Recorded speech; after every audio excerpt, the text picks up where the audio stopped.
Hello! Alright, so everyone who's into metal is like aware of the whole new metal thing and how a lot of the out of touch 80s bands that had reached their mid 30s, possibly early 40s, um, they didn't know where to turn. They were ignorant of all the other things that were happening in metal at the time, so they listened to the record company and decided to do new metal.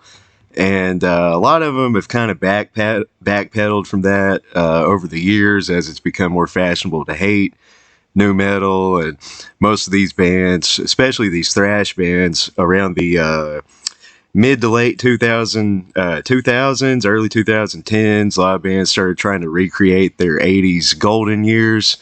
And KERRY King is just another one in a long line of backpedalers who are not standing by their own decisions.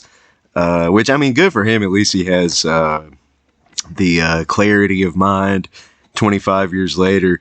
But I saw this interesting interview, man, where KERRY King is distancing himself from the piece of shit Diabolus and Musica record, which sucks.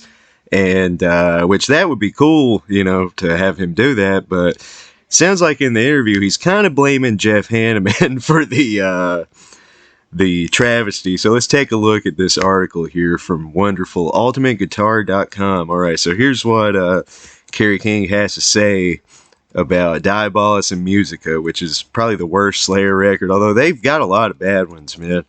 All right, so quote, he says, "There's one part of my career that I always look back and go, you should have paid more attention to the 90s. Pay attention to the 90s and don't put out the shitty albums you're probably going to put out in the 90s.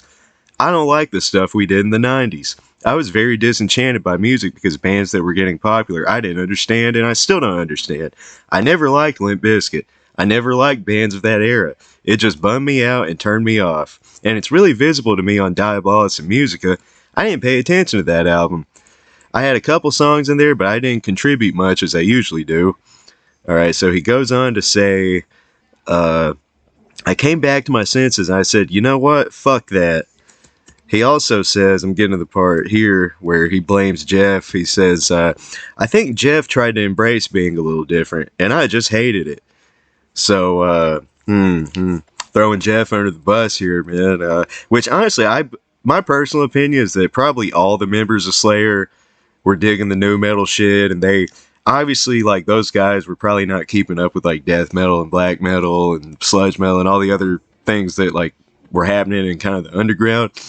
And they were probably just like, how are we going to stay relevant? You know, it's like when, hell, Megadeth, Metallica, everyone was doing like kind of trend hopping radio rock shit at the time. So it's just interesting to see that now that Jeff's dead and we're like 25 years from the 20 to 25 years from the new metal thing, KERRY King is like, oh, I was never into it.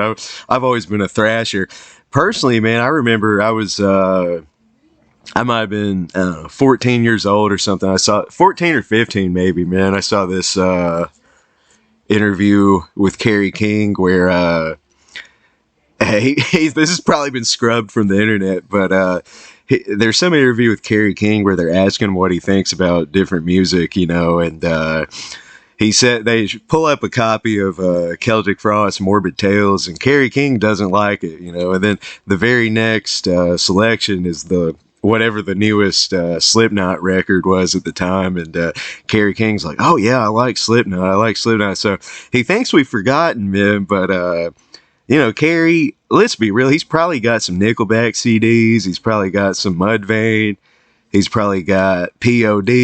I mean, he definitely doesn't have any I don't know, he doesn't seem like someone who's really kept up with metal beyond like 1983, 1984, so he's probably just listening to whatever the fuck was being pushed on him by record executives and shit like that. Because the thing is, dude, with a lot of metal bands, especially a lot of these thrashers, man, you know, they were young, they had a spark, you know, they started off with a lot of energy, they were angry alcoholics with a ton of testosterone, and then by the time they had a little money, they kind of ran out of things to be pissed off about. So that's how you end up with, I don't know, Risk, Diabolus and Musica, you know, where you're just kind of phoning it in.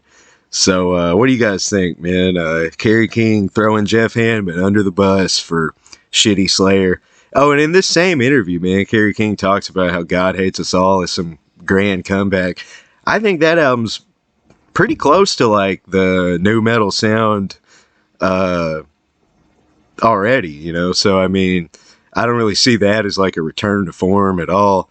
Uh, so, you know, I know a lot of people disagree. I mean, there's a lot of Slayer people out there who love all their records. I wish I could, but I don't.